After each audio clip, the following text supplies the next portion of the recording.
ಜಿ5 ಇರುವಾಗ ನೀವು ನಿಮ್ಮ ನೆಚ್ಚಿನ ಶೋಗಳನ್ನ ಎಂದಿಗೂ ಮಿಸ್ ಮಾಡಿಕೊಳ್ಳುವುದಿಲ್ಲ. ಅದು ಸಂಪೂರ್ಣ ಉಚಿತವಾಗಿ. ಏನು ದಿವ್ಯಾ ಬಂದಿದ್ದಾಳ? ಅವಳು ಯಾಕೆ ಬಂದ್ಲಂತೆ? ಇನ್ನ ಮನೆ ಹಾಳು ಕೆಲಸ ಮಾಡ್ಬೇಕಂತೆ ಅವಳು. ಯಾರಿಗೋ ಗೊತ್ತು. ನಾವಂತೂ ಅವಳನ್ನ ಮನೆಗೆ ಸೇರಿಸಿಲ್ಲ, ಸೇರಿಸ್ಕೊಳ್ಳೋದು ಇಲ್ಲ. ಒಳ್ಳೆ ಕೆಲಸ ಮಾಡಿದ್ರಿ. ಅವಳು ಬಂದಿದ್ದಾಳೆ ಅಂದ್ರೆ ಸುಮ್ಮನೆ ಅಂತೂ ಬಂದಿರಲ್ಲ, ಏನೋ ಒಂದು ದುರುದ್ದೇಶ ಇಟ್ಕೊಂಡೇ ಬಂದಿರ್ತಾಳೆ. ಪಕ್ಕ ಟೈಮಿಂಗ್ ಅವಳ್ದು. ನಾವೆಲ್ಲರೂ ಚೆನ್ನಾಗಿರ್ಬೇಕಾದ್ರೆ, ಖುಷಿಯಾಗಿರ್ಬೇಕಾದ್ರೆ ಇವಳು ಒಕ್ಕಿಸ್ಕೊಂಡಿದ್ದಾಳೆ. ಅಕ್ಕ ಈಗ ಏನ್ ಮಾಡೋದು? ಬಾವಿ ಹತ್ರನೇ ಇದ್ದಾಳೆ, ರಾತ್ರಿ ಬೇರೆ ಆಗಿದೆ. ಇರ್ಲಿ ಬಿಡೆ ಊರ್ಮಿಳಾ, ಕಾದು ಕಾದು ಸುಸ್ತಾಗಿ ತಾನೇ ಹೊಟ್ಟೋಗ್ತಾಳೆ. ರಾತ್ರಿ ಎಲ್ಲ ಇಲ್ಲಿರೋ ಮಗಳೇನಲ್ಲ ಅವಳು. ದಿವ್ಯಾ, ಸ್ವಲ್ಪನಾದ್ರೂ ಬುದ್ಧಿ ಇದೆಯಾ ನಿನಗೆ? ನಾನು ಹೇಳಿದ್ದೇನು ನೀನು ಮಾಡ್ತಿರೋದೇನೋ? ಎಲ್ಲ ಅಪಾದನ ಸತ್ಯನ ತಲೆ ಮೇಲೆ ಹಾಕದ್ಬಿಟ್ಟು ನೀನು ಯಾಕೆ ಒಪ್ಕೊಂಡೆ? ಅಯ್ಯೋ ಮ್ಯಾಡ್. ಸ್ವಲ್ಪ ತಾಳ್ಮೆ ಇಟ್ಕೊ. ನಾನು ಮನೆ ಒಳಗೆ ಬರೋದು ಹೇಗೆ ಅಂತ ಯೋಚನೆ ಮಾಡ್ತಿದ್ರೆ ನಿನಗೆ ನಿಂದೆ ಚಿಂತೆ ಆಗಿದೆ ಅಲ್ವಾ? ಸರಿ, ಈಗ ಏನು ನಿನ್ನ ಪ್ಲ್ಯಾನು? ನಾನು ಹೇಳಿದ ಕೆಲಸ ಏನಾಯ್ತು? ನಾನು ಮನೆ ಒಳಗೆ ಬಂದರೆ ಅಲ್ವಾ ನೀನು ಹೇಳಿದ ಕೆಲಸನ ಮಾಡೋಕ್ಕಾಗೋದು? ಅದಕ್ಕೆ ತಾನೆ ನಾನು ಇಲ್ಲಿವರೆಗೂ ಬಂದಿರೋದು. ಆದ್ರೆ ಈಗಲೂ ಆ ಚಾನ್ಸ್ ಇತ್ತಲ್ವಾ?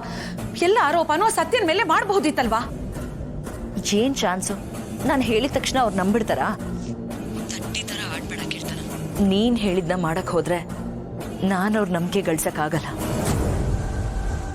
ನಂಬಿಕೆ ಇದ್ದಾಗ್ಲೆ ಹೊಡೆಯೋ ಏಟಿಗೆ ರುಚಿ ಸಿಗತ್ತ. ಆತ್ರ ಗೆಟ್ಟಂಗೆ ಆಡ್ಬೇಡ. ನನಗೆ ಕೆಲಸ ವಹಿಸಿದ್ಯಾ ಅಂದಮೇಲೆ ಆರಾಮಾಗಿರು. ದಿವ್ಯಾ, ಸೀರಿಯಸ್ಲಿ ನನಗೆ ಯಾಕೋ ನಿನ್ನ ಮೇಲೆ ಡೌಟ್ ಬರ್ತಿದೆ ಈಗ. ಇಲ್ಲಿವರೆಗೂ ಬಂದ್ಮೇಲೂ ಈ ಮಾತು ಹೇಳ್ತಿದ್ಯಾ? ಹೋಗ್ಲಿ ಬಿಡು. ನೀನು ನಂಬಿದ್ರಷ್ಟು ಬಿಟ್ರಷ್ಟು ನನಗೇನು ಲಾಸ್ ಇಲ್ಲ. ನೋಡ್ಕಿರ್ತಾನ, ಮೊದಲು ಮನೆ ಒಳಗೆ ಬರಬೇಕು, ಆಮೇಲೆ ಅವ್ರ ನಂಬಿಕೆನ ಗಳಿಸ್ಬೇಕು. ಅದಾಗದೆ ನನ್ಗೇನೇ ಹೇಳಿದ್ರು ಯಾರು ನಂಬಲ್ಲ. ಅರ್ಥ ಮಾಡ್ಕೊ.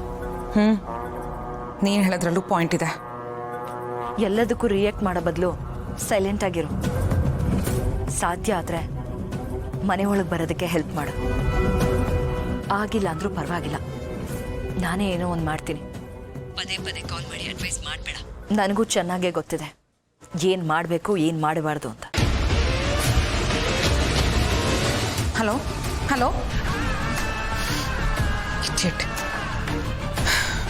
ನನ್ನ ಕೆಲಸ ಆಗಬೇಕು ಅಂದರೆ ಈ ಕತ್ತೆ ಕಾಲನ್ನು ನಾನು ಹಿಡಿಲೇಬೇಕು.